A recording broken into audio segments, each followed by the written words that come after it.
pasal tha thang thuya bung somthum na le bung to berna kan lo thleng ta thang thuya hanti to phi kala review na nga thon thu pahni phua zar zar turin kamitin atin talawa kamit lama harsat na kanei zual deuh sia chawangin chalkhu ma chau thon thu pakhat chau mai ziak theidin mula ka din ta ka wangin kan ti to mai angai don ani chu kan zawaya hriatlana ka soirualin in mi hriat thiam na ka nget pa bok ni selang atha ange thang thuya bung som thum na le bung top na ber pasal tha than khu ma chuan chutia anu zai puin ama sithau lo le rilru verther na le thin urna tel hau lova ka fapa tia aron nai tamai chu lo taka han mel le chung hian achuk mel ran maya anui na ko na chu han ko let ve wangin midang te pon lompui ti hriat tak mai hian an lo thlir deuh thap boka tle mahan kal kiang dunin than khu ma chuan tuna chuan kanu karil ruha na zong te chu lak kianin om ta vek maya email mu ka chak em rualin ka farnu te mail mu po ka chak ema chumi awang taka zolt lei khuwa po hi ron pan kani amaero chu ka chak na le ka hupur na ain buan na sa ema dikta ka soi chuan kapat lang valfa kani sia ka in sia chu thil chu inen po hi athlen na alarai hau lauti po ka riasin chu thilawang chuan innu pakara buayang ti hi ka hlau ema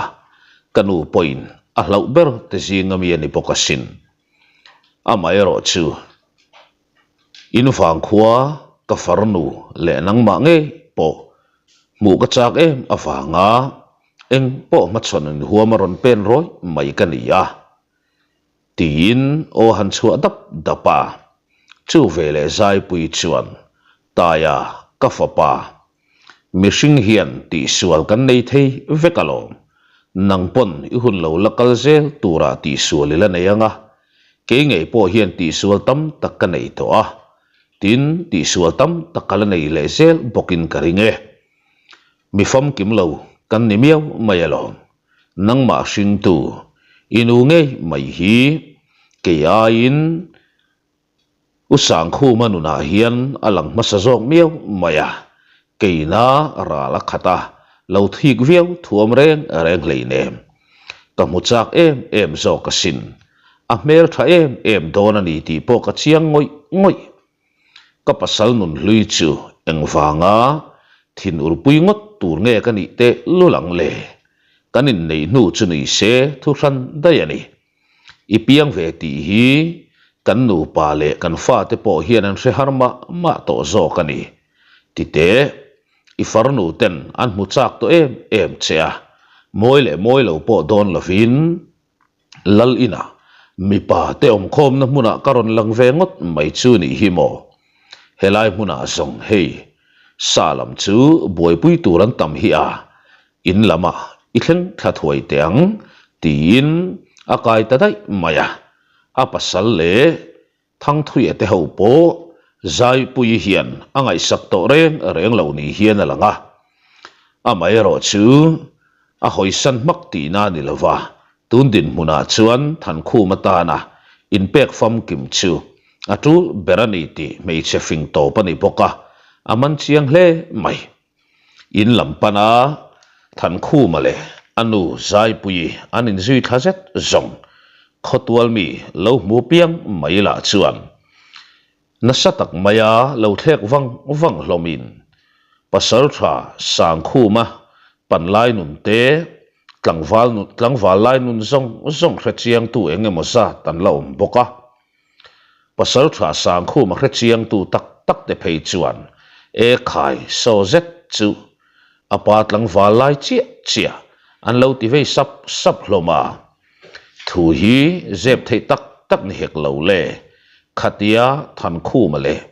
thang thui te ho an hanin mu kho ma ral an han nok ho chi khachu zolt lei mi le sa ten an wang khua an han thlen le meu chuan than khu ma chu pasal tha sang khu matlang wal fa ani thu chu an lu pui vek to a chu tiang chen sang khu ma pon a fa pa an mu ta ka khan anu pui zai pui kia nga hian thileng kim aru langin a soitlang vek lo lo khania chu thilawang chuan zai puin ril ru ver ther pakhat ma putlat lawa anin kar ati chehek lo then khatin e khai zai kha ifapa chu ron sin ani mo fapa iwa han nei mel tha em ve mak pa tan ka hual lo ka ni o tin fiam thu ti takhian lo aw long longa nu tam tak chu dik taka sei chuan an fiam thu fam kim bi kat lawalon fanu nula chuanam ve tak tak kol tun ni a chung te chuan kholian lal tu pa mel thawang mai le pian dik em mai si chu mak pa tan an iai lo tak tak tlat maya an ron aw pui lang lang tlat ngam tlat alom zai pui hian moi to ka chang ve ze lin than khu ma hi alo lom derin alo lom sakli amai mai lem lawa a thin lung zong zong in fapa ata na pom min maka thang thui te le na a en dan hi danglam na pakhat ma lo tak taka thang thui te ai ma in akianga cham rei selang aduat zo ka ngem o ti tur khopin mit meng nong sar hian amel reng thei ngal tlat mai anu lalmol lamakala anu tapa an lamu ngai reng lo han suai tura nor tu chongmoi te u nau za pon anu teron kir le hun chu leika pui atangin an lo thi reng to zo ka chutia anu le than khu ma ronin zui thame anan hu ta ka zong man mo le phur tak nui sang sia kot kai lama tlan chuak ngal dar hlomin an nu tapa muakin an lo ding wang hloma rala tangin zai pui pon chongmoi te ho chu han kokin i farnu te chun ni khu a han ti sepa than khu ma pon kal chunga mit khap map lo farnu te chu han mel kwal den selin dik taka soi chuan a farnu te chu rala tangot pain an du amin an mel tha to ka nei ti hi a muthiam ngal vek maya reilote a chongmoi te kiang an han thlenga ka u min varon tlo har em ve tia chongmoin nui sang alo na ya tim na telmap lawa nutra tak takanga apom zealan tira an lo ku thap mai zong pasal tha than khu ma thin lungpo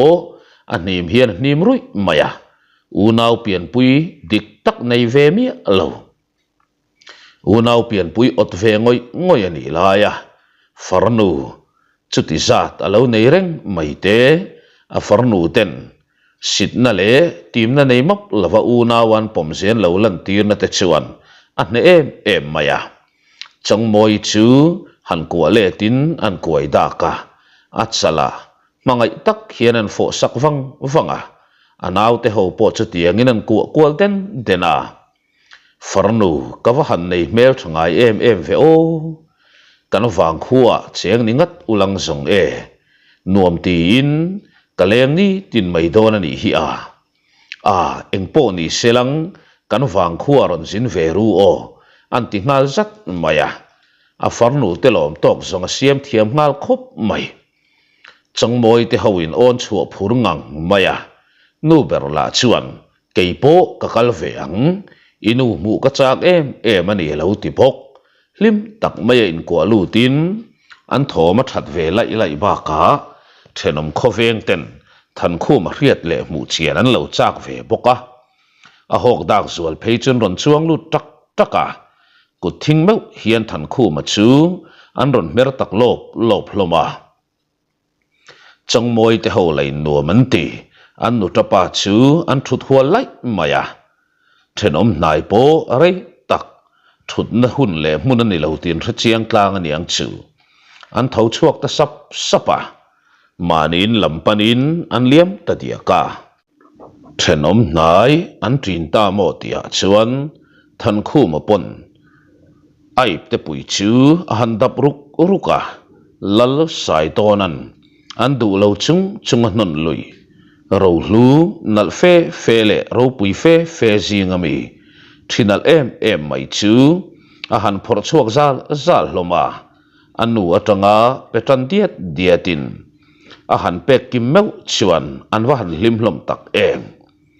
thi le dar te chu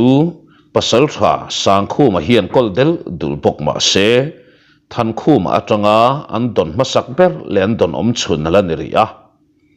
ka fa pa in thimoi tak min hon kat maya ti in zai pui la lom thiam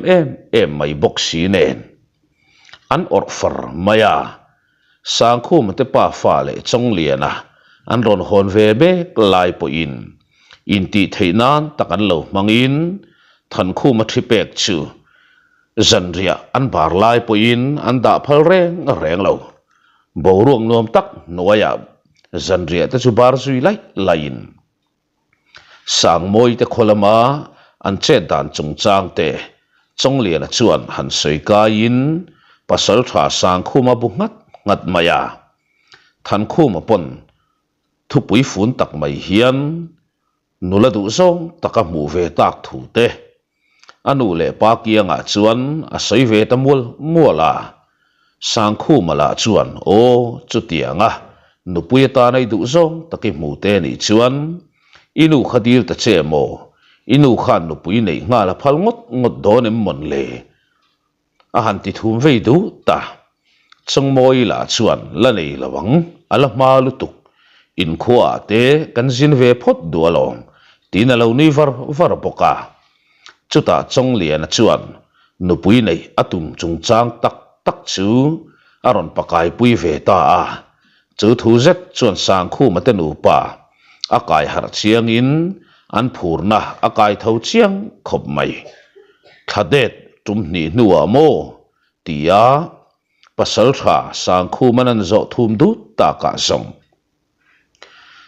chong lian pon an bu khum ngata thang thui ala chuan kanei masadon ti na ni chu an lo ti thum ve dut boka in nei na ruai kil sekila ni mai lo ti ham lomin sang khu ma pon ka fa pa te nu pui man tur hi zong katlan chiat lo na lam tur takani tin ain la patling thar le em to a tu mel mu achak to ziala zai pui na lo sei ve sek mai bok ni thum lai mai zol kleya than khu ma le chong le la chu an cham muang ta nge a an cham chung hian a farnu te than khu ma phei chu an eng tik lai mai na hlat ngai lo ti lang kan sei sol tam pui om la ve farnu te kianga khosangai lo ti taka aduat em in engkim mai chuti khal hi tumani ber maya chong moi le sang kimiten ti tak zetin kholiam lam pan ve an tum tatlat sia anu le pa nor takte in an nor tabok sinen pasal tha sang khu matenu pa pon an rem ti sak ve tange nge a chu chuan ken tela nei chu thang thui le thang zao pon an zui ve nge ngai don ti chu chiang em in alana wangin an in bua sei zui ve ngal le mop boka nu ber kal ve chak lu tukla chu atum de bar mai boka o tu na tuta na kal ve na chi ni hleinem ti ya sang khu man an khak fiam de ula chu tum pui bar mai than khu man kanu lungai ma ta che in sia tang khan nu pui turata na hual lok ka nei felvek to a kanu pui nei huna zong in tel lo chuan nu pui ka nei ngam nang le tia anem ta ka zong alung oi ve le mai boka pasal tha sang khu ma berla chu alo nu yang kur zel le nga la nia liama kholian lampan antum ni ronin hera chuata ka zong phur tak mai hian puzik bula nge mayaron in rol le to a puzik bula ma ruai na hnuaya an pen chuak ta tau maya zai pui pon ngur dingitan puan thatak tak mai te thon ve nge in rala tangin anin du sak ton thiam ngal tlan tlat mai chu ni puzik bula hawa zin kongan han zo le zet zong chong moi le sang kimi an khek ring thinin puzik bula kam liama ngo khok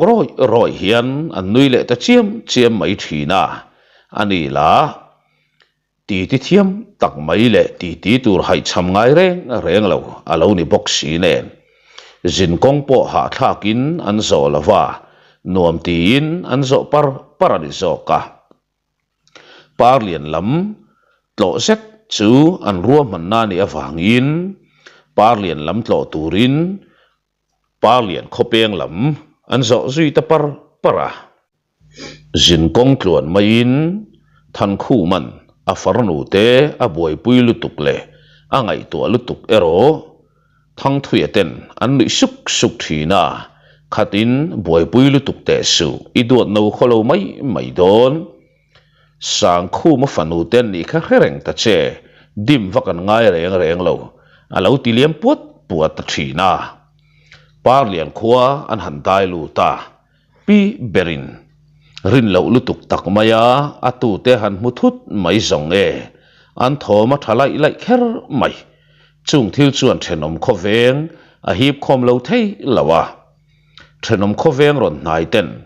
chong moi te u naw an han mutel zat zong chong tin le ri ti sen rim nam pha khan lani tlat mai boka an mel a tha in an pian la du thu sama ni kher boxi an lal fanun lo chuan ve em thin te an khonula ber tha te an lo da chung nun ve em thin te po parian lam mi te chuan an mu chuai ngal roi hi ni bera piching te I pi berla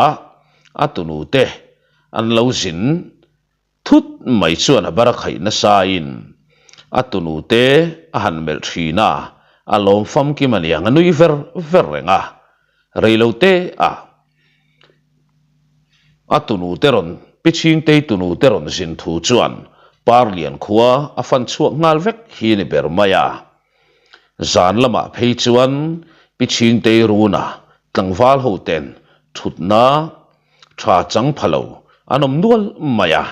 khwal nula rimin anin pango zial tup maya thutna in chung lama chang phalo leika pui lama ni selangan fu thuap mai poka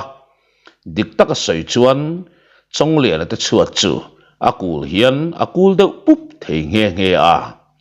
chong moi te u naw la ni selang mei chalu zo le fing thiam takan ni a tin pasal tha sang khu ma le zai puina uluk tak mayanun kong an zertir chawan ni bok nen tlangwal ho te ta na meiling an han sem kwal thin te chu tlangwal ten nuam tin moi lo tham ni si lo hian an lo fiama an ni la lu zo chi takan lo ni ve kher bok nen tlangwal ho te lom ti kim turin han nui hara an han mel kwal dan vel thin te chuan tlangwal te ti lom fam kim vek maya ha le chau po soi lo hian nui sa ngin tlangwal ten meiling an lama pia ngin zang takhian an phevat vat zela parlian tlangwal te chu zana chuan an tilom kim vek mai ni hian alanga zalbuk lam an han pana mut an han tin to meu chuan parlian wal rual ten ton mang thumun nei an tum veka chu tiang ang san chu an mang hial taber nikhat parlian a chuan han cham ha dam buang te in kholian lam hoin anin zui liam le ta dia chong lian a po la bang bik chuang lavin atunu te ruain kholian lam panin apen tlang ve ngal talo lo a chong moi le sang kimilain nuaman ti em mai boka parlian khuwa chuan ria hon le nge an tiam thap mai bok farnu mel thatak mai nei hi anuam bokem tin trong môi lệ sang kimin rive ham bok nen thang thuyen asa point vakhan zak lo zo zai take o a han tile bul thin boka heti lai hian puzik bula ero parlian khuan cham chung po khan mu tur hi om meu lova ama tle na tok hi alo in pal ko ne ve em se la zin ko nga ero pa ber chan chang thiamin parlian khu a lani selang lalle khon bol te kom tu bera tang thei tlat zela ani hi song mi se tam nei hi ni a akiang oma piang te mil tok hian kam che dan la hi thiam em maya nu thloi han kheu hon dan la thiam mi nu te han ti pui dan a thiamang bokin lalle khon bol te ti pui dan tok po a thiam se zong ani kara zanan han riale zak nu chuan kholian khuang e mai po chu an ral thlir le tawang wanga kholian khuwa zong khuwa a khoping alo pu zo nangiang maya rala tanga thlir po in chu a thanem to ka nei ti hi hriat ngoya chongmoi le sang kimi pon munom ti tak mai hian kong dom mewin kholian khuwa chun thlir wang maya an han hadam deuh nu chuan puzik bula ma hruaina nuaya nge mai kot chuain dai thlengin an khanten an hui kiang poka chongmoi le sang kimi phei chu kongkal ha ti takan bianga tai tak maya chu chuan an mel that ati zual tul mai ni hian alang puzik bulan khaile calcium le donang o tia ma hruain than khu manan zui chata than khu makianga nula mel tha le leiking em dom em mai pahni an ron tel tanol mai chuan khomi pui lo mutu piang mai te makti lo thei talawa an hnunga la ni selang thang thuile thang zaw le chong liana an la ron tel ve boxia angai na khelo tak mai hian a mu piang mai chun hoi huwa an thlir zui vong zela an lal tupa than khu makianga nulakal te mel that zia thu chu sei zui lo reng anum lo kan lal tupa hian nu puya ron ru nianga han ti do ni lang pani lai an ni boxi e atu ma zok kha chong lian nu pui tur ni mai thei thang thuya nu pui tur po ni mai thei tin an rin thun lo sei ve lai boka lalmual khandai thlengin din muan po om lo hian lal kai tren an han kai zui mak maya puzik bulan ma hruain lalin chunga loi lun dil kwal vela tlangau pain in chung lama tanga lut tura a han outlet lang ta ka chuan puzik bulan e khai lalpa khain lo dam mo tin o han chua luta than khu maten an ron zui lut ve ta boxi nen than khu makianga nula mel thae em mai pahni an ron tel nol mai chu makti le ngai na khelo em hian an lo thlir ron ta thap mai anu le apu te ho chu than khu ma chuan han mel kwal denin nui du map lo hian e khai mak min vanti melang reng ve mo o khuala kaila ran ngau te zong la nu pui tur te hi I mu zo ve le vem ni tin min nor seka tuna lem nu pui tur pani ngot mai karon hona du than tur sok re hek lo le an pani hian karon hon tamai chu ni hi mo maktimit mengin min mel le boxia kawa han hre thiam talo te nuai ve a han ti vei khuk maya a mel la chu ada oi om thiam em mai le nga la thang thuya te ho la akianga an ron dinga a tuama chon nui du der silo chuta song ngur dingi chu ron pen nai ngal varin chong moi le sang kimi chu chiang tak mai hian an enton zak maya chuta anui tavar var maya mani nu te nu pui tur manga fiam tak zuk mai chua than khum nang hian eng tiklai main min bum ngai lawang ka fanu te mit meng hai tur khop chuan inu hi kalatar a hau lawasin local te u khai tin trong moi te u nào aku avat ta ka zong than khu ma te hon nui ta hok hoka kanu eng tin nge i hriat thei zok a han ti de ka o eng tin nge ka hai theiang cheu le kha ikianga ding lo nen in safai mai hian in mit menga ipa siari pa siara lom le in chun vek mai le sang khu ma chi zonga chak hle aniang in hai thei reng lavani ti in ngurdingi nui vara a mangai sang khu ma song ngurdingi hian a hrechiang hle ti alang non molani per than khu ma pon apu te lam chu han hoin kapu an ni hi ka farnu te an ni pasal tha sang khu ma fanu te an ni ti na ni chu tia phur o a chua zui ngal ta ka song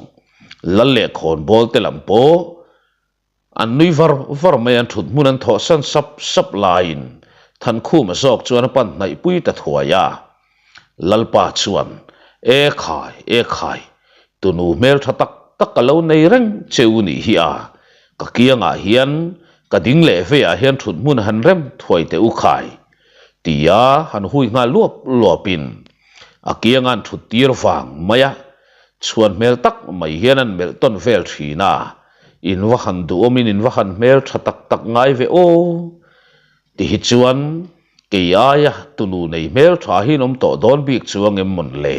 tinan ko vei lu a khon bol upa te la chuan chil thit la lo chawin an lo thir deuh mai bok thang thui te ho te than khu ma te ho lam chu an ngai sang zui to reng lo ni hian alanga trong moi te la ni selang khon bol te kianga nget tak mai among hungin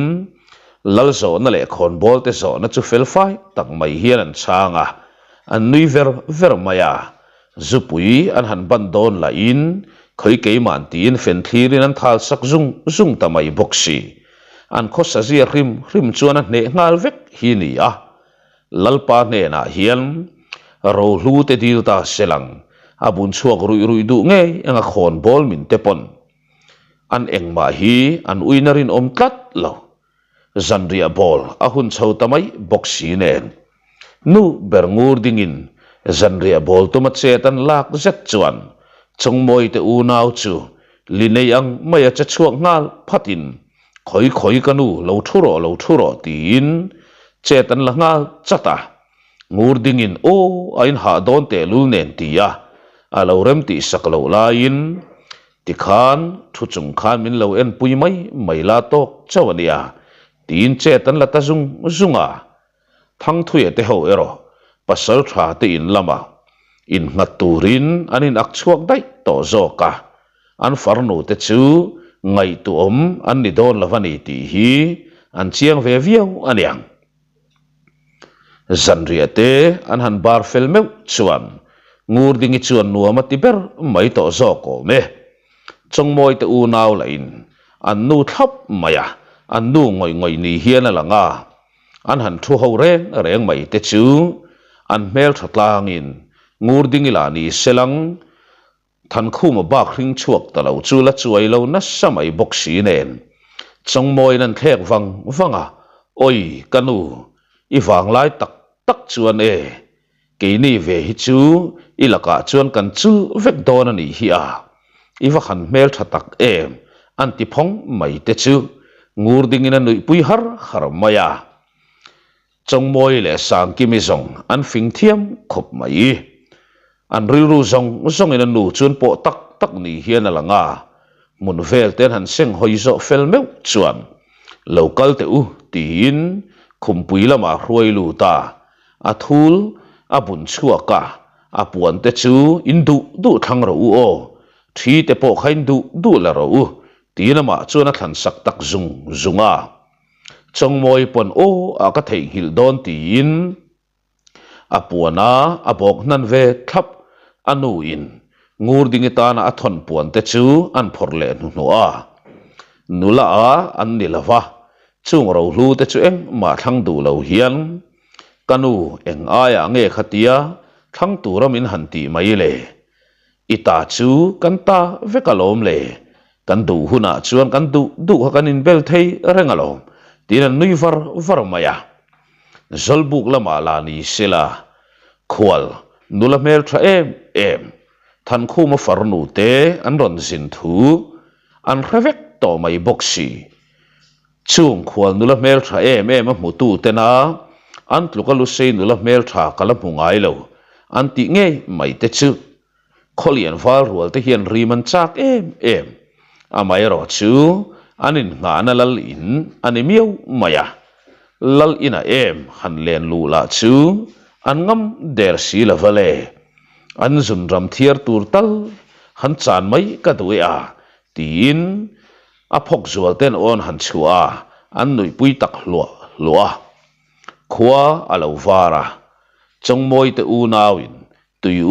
an chu ta chat maya tui khur lam panin an liam zui ta dai maya than khu ma jing thawin ato tak boka fangin khoi nge ka zuk ruai ang chu in tan song anuam lo thei ti in tui khur lama liam pui vak maya tui khura tui an han thal fela in lampana an unaw thuman han kir le zet zong zalbuk tuala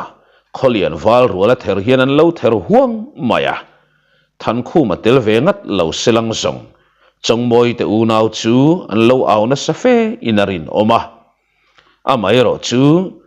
chong moi te unaw hi khokhat wal ruan in lo mel ron thup bok ma selang an ke pe na boi reng lo pasal tha sang khu ma tha an ni mieu maya chapau si lo hian zama khur mai chin ni tlat lawani kholian lalfin na alo langati lo thei talo chutia chong moi te an wang khuan ron zina an khot lang wal ten koman chak em zia chu mu mai hek lo le katu te kumrei tak chunga ta ton ron zin lom nan sim po hian tlang kan frai ngat teng kati tin than khu ma te ho ram mut na lama la ni selang lo tlin na ro pui tak nen an ron ki ra an sei mangin thang thui phei chu thilawa ruang in a omani boxi nen tha hual na te poni pa fo mang chumale tin a se chal le a fok pa nge mai chu keu turin ruam man na siam tarup maya ruai kil tura an hanin bo sei mup mai chu fatu te puin chong moi le sang kimin cha chuak ta chat sia chu an ruai siam tumzet zong fatuni anin chu lo chau hi ni bermaya fatu thang ho la chuan pui kan ngai la ve an lo ti ve sekat lang wal dang in rol tur an rem ti lo fiam ve la an thoma thaham ham khop mai ruai ro pui tak mai ki lin zan lama lal tua la nge mai zu pui choi chuakin sekian khonga an chai mup maya zan rei tuala laman han thai chho tak ta chu chong moi te u naw nuam ti zong takan thleng chho ta boka an chei ta ha maya an mer that angin lam po anui na zirtir uluk bokan thiam ngang mai tlangwal rol ho lan phur thakan zuang tor mai boka amai ro chu moi lo taka chong moi te vanaya vakom kwal vel ngam meron ho lo chu ba ka chong moi te unaw fin em le na pakhat chu lal le khon bol te an lam pui tlat mai chu ni a zuam omin an du lova amai ro chu chapo taklein du takangin an der box si lo chutianga kholian khuwa ninga lai mai an chel muanan han cham chung chuan khotwal tlangwal te nen ponin kom ve lai theya a chan po than khu marua man na in zan lama zong khon bol min fanu te ne na in komin khon bol min in an lui zela than khu ma boi thak na ero a farnu te veng ne lutuk chuni ma zoka engtik lai ma hian a farnu te mu phalawin a ngai lo ti ilang aswal tampui om love nili ninga lai mayan han cham muan nu chuan rei tak cham reng na chi ni bi khek lo le thang thui te ho po kholam hoi turin anin chhir chuak le ta thuaya buai na le har san na tok lova zin kong zo le mopin par dian khuwa han riang muang le zokin har san na tok lovin tuna zong zolt le khuwa an le wang to a an zin naram chan chin te nu kianga soi siamin anu ta na ngur dingin ro hlu le puana thon ve te po chu akimin an hlana sang khu ma mangai pani hle sang khu ma mangai tu pani te hian eng tik ne mo chuan hlim takin tuibur an la zutu nanga an wang lai ni te an la sep ro tui ve nge anga thin lungin po tak main hun an la chiar dun nge na rin khua an han kira tuna song tumpang lu ro pui tak nen buar pui lam pan turin anin bua sei tamup mup maya sairum tui nge mai man hlan turin an thok chuak ta zol klei kul pui pasal tha sang khu male lian pui ange main chu salu ro pui tumpang lu ro pui